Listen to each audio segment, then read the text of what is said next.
नमस्कार, आप देख रहे हैं द न्यूज बर्ड और मैं हूं आपके साथ पूजा। खबरों पर जाने से पहले एक नजर डालते हैं टॉप हेडलाइंस पर।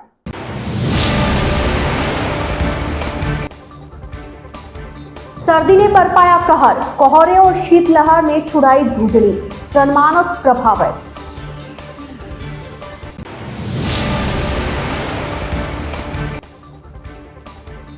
लोकसभा चुनाव में भी 25 सीटों पर जीत दर्ज कराएगी बिश्नोई।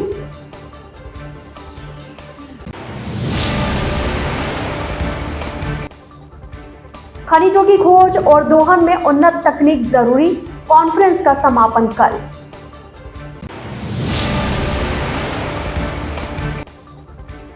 ओपीएस लागू करने की मांग, रेल कर्मियों का क्रमिक अनशन दूसरे दिन भी जारी। तो ये थी हेडलाइंस और अब खबरें विस्तार से। मारवाड़ में पश्चिमी विक्षोभ के असर से सर्दी की रंगत बढ़ गई है। मंगलवार को भी प्रदेश सहित मारवाड़ के मौसम में बदलाव देखने को मिला। विक्षोभ के असर से सर्दी फिर से चमक उठी है। मारवाड़ भी ठंड के आगोश में है। मारवाड़ के लोग भी ठंड से कपकपा रहे हैं। अलाव का सहारा लेकर सर्दी को मिटाने का जतन किया जा रहा है। मंगलवार की सुबह भी समूचे मारवाड़ में 10 बजे तक घना कोहरा छाया रहा। आज सुबह काम पर निकलने वाले लोगों को अपनी गाड़ियों की हेडलाइट तक चलानी पड़ी। सूर्यदेव के दर्शन के बाद सर्दी से हल्की राहत महसूस हुई, मगर गलन वाली सर्दी का असर बना रहा। दोपहर तक तापमान 9 डिग्री तक आंका गया। मौसम विभाग ने आगामी 2 दिन तक पश्चिमी विक्षोभ का असर बने रहने की चेतावनी जारी की है। राज्य मंत्री उद्योग एवं वाणिज्य, युवा मामले एवं खेल, कौशल नियोजन, उद्यमिता एवं नीति निर्धारण विभाग के बिश्नोई ने अपने जोधपुर प्रवास पर कहा कि 2024 में होने वाले लोकसभा चुनाव में एक बार फिर प्रधानमंत्री नरेंद्र मोदी के नेतृत्व में प्रदेश के अंदर 25 के 25 सीटें जीतेंगे। उन्होंने पुनः प्रधानमंत्री नरेंद्र मोदी के प्रधानमंत्री बनने का दावा किया। बिश्नोई ने कहा कि पहले 2 चुनाव में भी जनता ने जिस तरह से पूर्ण बहुमत के साथ केंद्र में भाजपा की सरकार बनाई है, उसी तरह इस बार फिर यही जनता का पूरा मूड है कि पिछली बार से भी ज्यादा उत्साह के साथ केंद्र में भाजपा की सरकार बनाकर नरेंद्र मोदी को एक बार फिर प्रधानमंत्री बनाना है। उन्होंने केंद्र सरकार द्वारा चलाई जा रही योजनाओं के बारे में कहा कि योजनाएं जनता तक पहुंचे ताकि वे अधिकाधिक लाभ उठा सके। हैंडीक्राफ्ट उद्योग पर मंदी की मार बताते हुए कहा कि प्रधानमंत्री मोदी के कारण इस मंदी दिखाई अब नहीं दे रही है, सब कुछ सुचारू ढंग से चल रहा है। उन्होंने कहा कि राज्य सरकार को बने अभी तक 1 महीना ही हुआ है, फिर भी सरकार ने 1 महीने में काफी बड़े काम किए हैं। एसआईटी के गठन को लेकर अन्नपूर्णा योजना में हो रहे लाभ के बारे में भी जानकारी दी।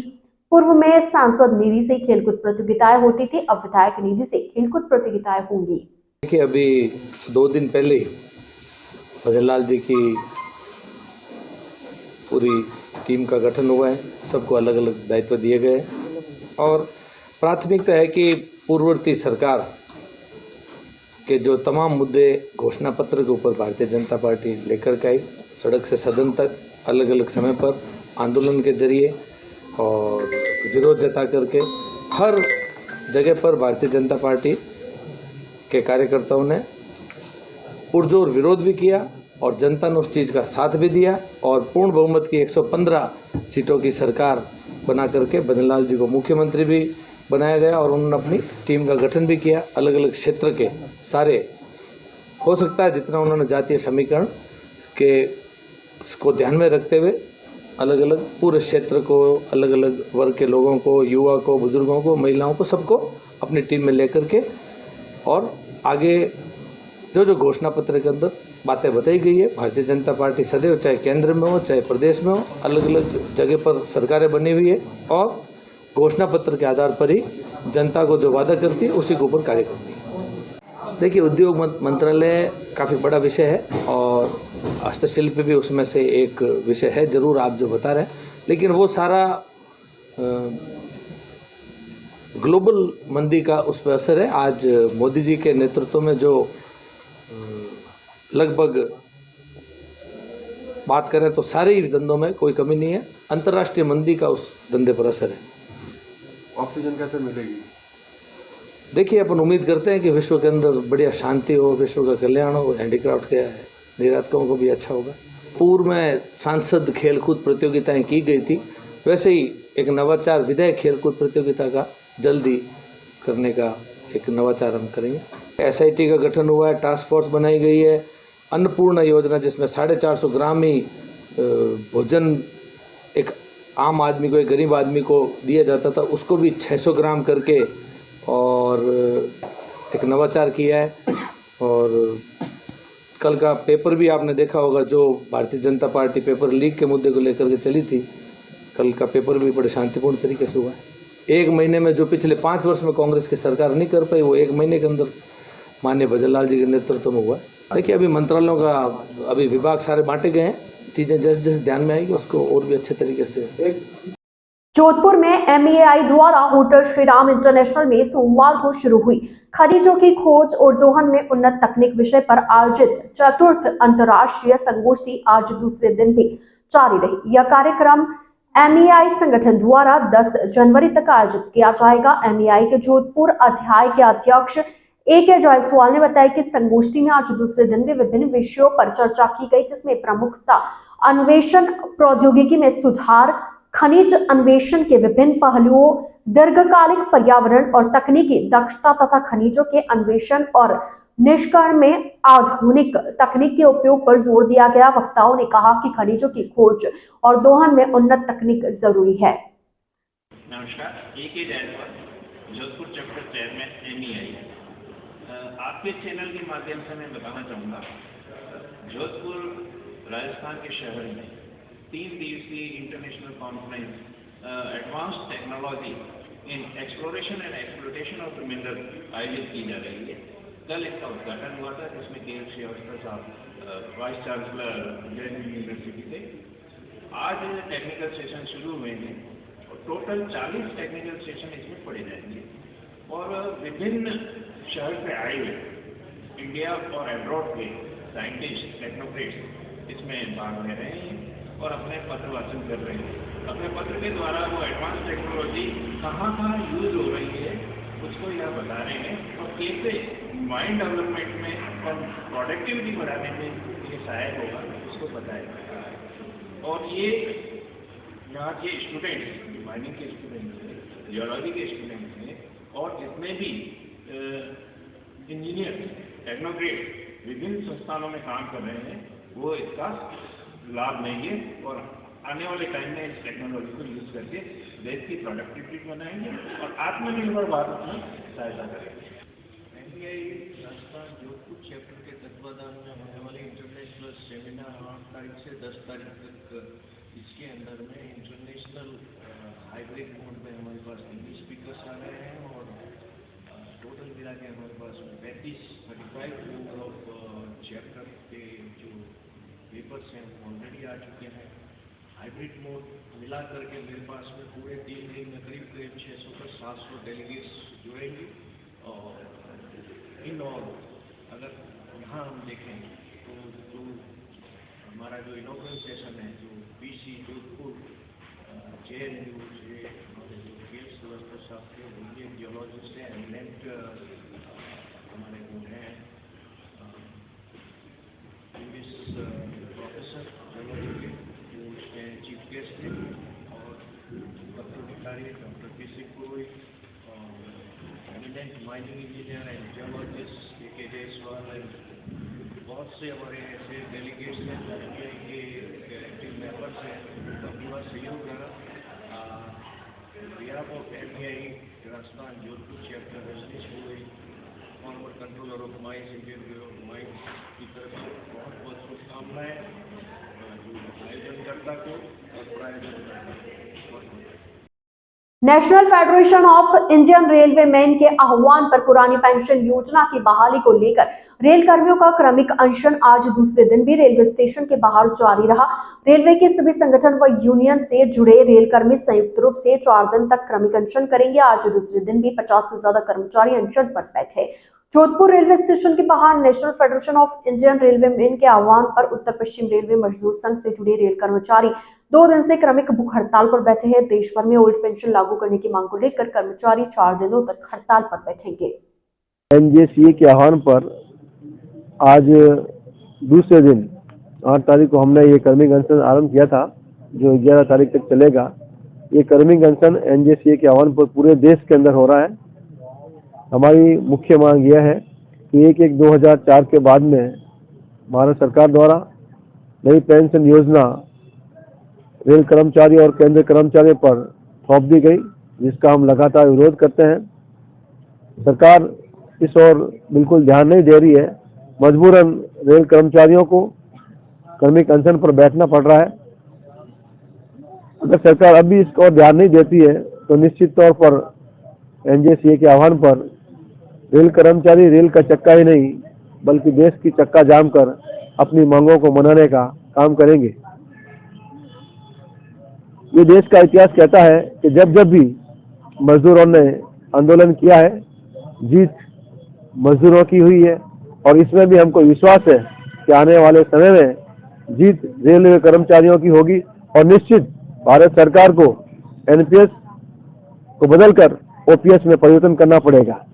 एनजीसी के आह्वान पर ये 4 दिन का कार्मिक अनशन जो है वो आज दूसरा दिन है। हमारी गवर्नमेंट से डिमांड है कि जब जो 8 बार एमएलए एमपी बने हुए या सरपंच या पार्षद बन गया उसको आप पेंशन दे रहे हो, तो एक देश में एक विधान एक संविधान होना चाहिए, उसी के तहत सबको पेंशन मिलनी चाहिए। तो किसी को 8 पेंशनें मिल रही है और किसी को एक पेंशन के लाले पड़ रहे हैं। सारा जो आप जितना भी पैसा बचा रहे हो वो क्या सेंट्रल गवर्नमेंट एम्प्लॉय से बचाओगे? 7 स्टेट के अंदर आपने पेंशन लागू कर दी है, तो हम भी डिमांड करते हैं कि हमारे रेल कर्मचारियों को भी ओपीएस वापस बहाल किया जाए और उस पर सुधार किया जाए और वो बुढ़ापे की जो उसकी लाठी है उसको वापस रिव्यू किया जाए। जय हिंद। जोधपुर के लूणी क्षेत्र में इन दिनों चोरियां थमने का नाम नहीं ले रही है। ऐसी एक घटना बीती रात सोमवार को सिर कस्बे से सामने आई है। जानकारी के अनुसार कस्बे में रोशन अली के घर की छत से चोर अंदर घुसे और कमरे की कुंडी खोलकर अंदर रखे लोहे का संदूक ले उड़े, जिसमें नकदी और जेवरात थे। इसके बाद चोरों ने पास के ही बंद पड़े दलपत सिंह के मकान में जाकर संदूक को खोला और संदूक का ताला तोड़कर उसमें से 6 लाख की नकदी और सोने चांदी के आभूषण चुराकर ले गए। चोर यही नहीं रुके, चोर दलपत सिंह के बंद पड़े घर को भी निशाना बनाते हुए घर का सारा सामान बिखेर के गए। रोशन अली की पत्नी ने बताया कि उनकी पुत्री का 2 माह बाद निकाह है, इसके लिए नकदी और गहने रखे थे। चोरों ने सब पार कर लिया। वहीं सूचना पर लूणी पुलिस ने घटनास्थल का जायजा लिया, जहां मौके पर एक छोटा संदूक मिला जिसमें घर के कागजात बिखरे मिले। रोशन अली मेरा नाम है। क्या हुआ था रात को? रात को अलग दूसरे कमरे में सो रहे थे मैं। हाँ। और पास वाले कमरे में चोरों ने चोरी कर दी। नकदी और कुछ नकदी है और कहना का। द न्यूज वर्ल्ड के इस बुलेटिन में फिलहाल वक्त चला एक छोटे से ब्रेक का। ब्रेक के बाद जल्द हाजिर होंगे। आप बने रहिए द न्यूज वर्ल्ड के साथ।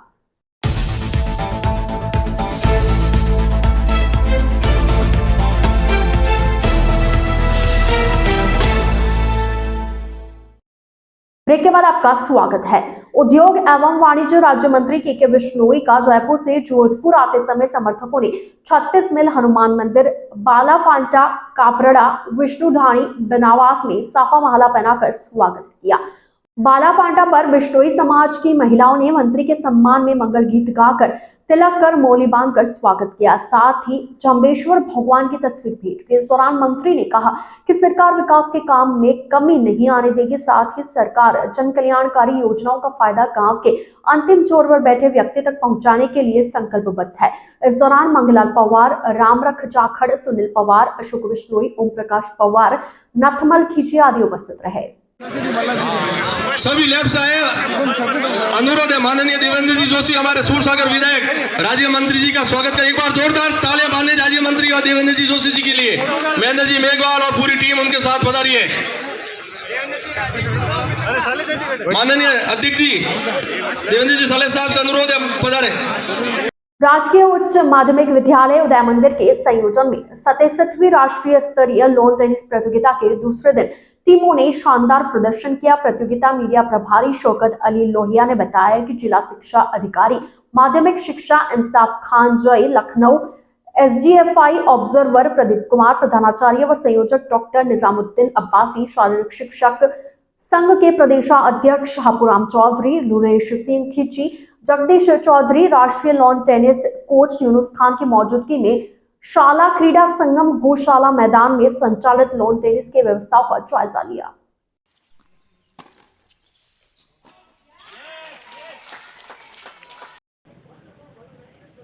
अभी तक हम लोग यहाँ पर 4 दिन हो गए आए हुए और बहुत अच्छे से यहाँ पर जो प्रतियोगिता है आयोजित हो रही है। जो भी कमी पेशी हम लोग इनको बताते हैं वो अपनी पूरी कोशिश करते हैं उसको दूर करें। खाना समय पे मिलता है। यूथ हॉस्टल में इन लोगों ने हमें ठहरा रखा है यहाँ पर जोधपुर में, और वहीं पर खाने का भी प्रबंध है। धीरे धीरे वो लोग सब कोशिशें कर रहे हैं कि हम लोगों को वो कितने अच्छे से यहाँ पर रख सकते हैं। मेरा नाम रिया सचदेवा है, मैं दिल्ली से हूँ। मैं अभी करंटली एशिया नंबर 1 और इंडिया नंबर 1 हूँ अंडर 16 कैटेगरी में।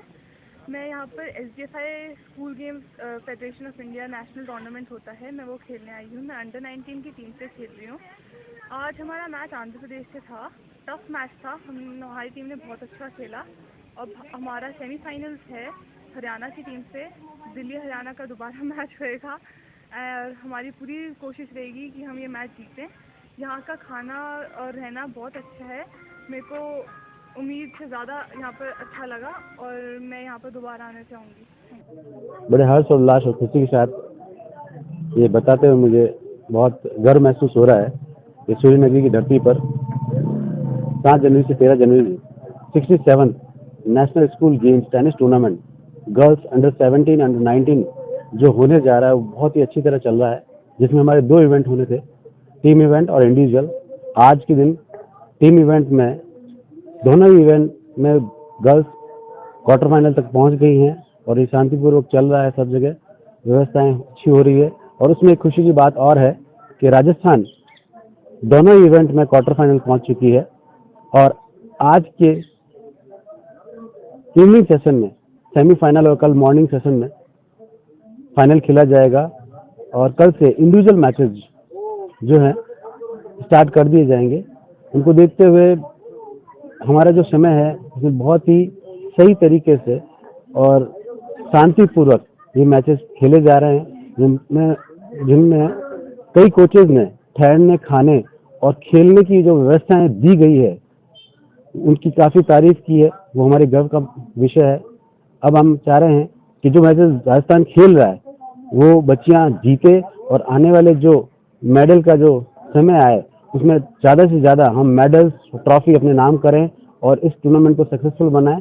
इसके लिए मैं सभी कोचेज, मैनेजर जो बाहर से पधारे हुए हैं, जिन्होंने इस टूर्नामेंट को सक्सेसफुल कराया है, साथ ही मेरे जो निदेशालय से एम्पायर पहुंचे हैं, जिन्होंने रात दिन मेहनत करके ये टूर्नामेंट शांतिपूर्वक कराया, धन्यवाद अभी से देना चाहूँगा। और जोधपुर राजस्थान के लिए मैं शुभकामनाएं देना चाहूँगा कि आने वाले समय में हम खूब सारी ट्रॉफियाँ और मेडल्स जीतेंगे। धन्यवाद। जिला विकास समन्वय एवं निगरानी समिति की बैठक का आयोजन आज DRDA हॉल में किया गया। इस बैठक में केंद्रीय जल शक्ति मंत्री गजेंद्र सिंह शेखावत के साथ कैबिनेट मंत्री जोगाराम पटेल, पाली सांसद PP चौधरी सहित कई भाजपाई और प्रशासनिक अधिकारी मौजूद रहे।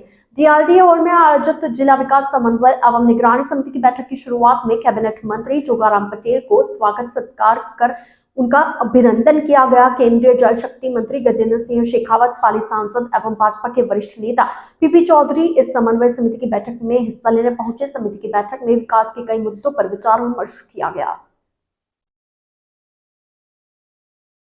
बड़ी सादड़ी से उदयपुर जा रही एक निजी बस पालाखेड़ी के पास गड्ढे को पार करते समय अनियंत्रित होकर सड़क के किनारे 33 kV के खंभे से टकराकर पलट गई। बस के पलटने की आवाज सुनकर आसपास के ग्रामीण दौड़कर पहुंचे व बस में फंसे हुए यात्रियों को बाहर निकाला। गनीमत रही कि बड़ा हादसा होने से टल गया। बस में लगभग 15 सवारियां थी, जिन्हें ग्रामीणों ने सुरक्षित बाहर निकाला व मौके पर पहुंची निकुंभ पुलिस की सहायता से चिकित्सालय पहुंचाया। बस विद्युत पोल से टकराकर रुकने के साथ पलटी खा गई। यदि विद्युत पोल गिर जाता तो बड़ा हादसा हो सकता था।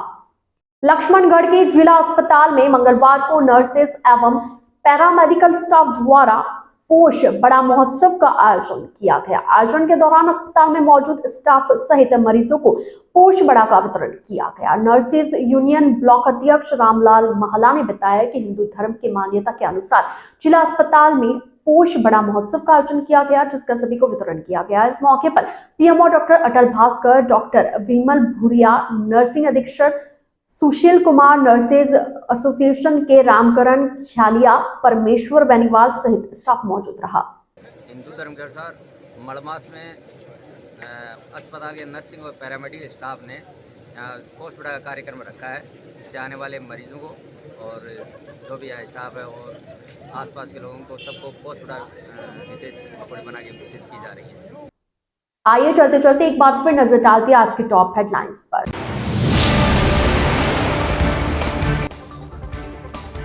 सर्दी ने बरपाया कहर, कोहरे और शीतलहर ने छुड़ाई धूजनी, जनमानस प्रभावित।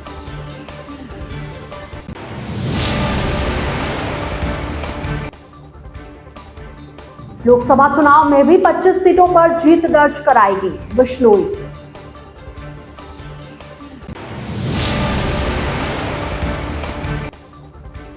खनिजों की खोज और दोहन में उन्नत तकनीक जरूरी, कॉन्फ्रेंस का समापन कल।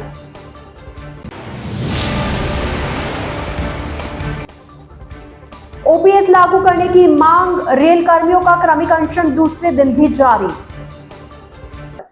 तो आज के इस बुलेटिन में फिलहाल के लिए इतना ही। अब दीजिए इजाजत, पूजा को और आप बने रहिए द न्यूज वर्ल्ड के साथ। नमस्कार।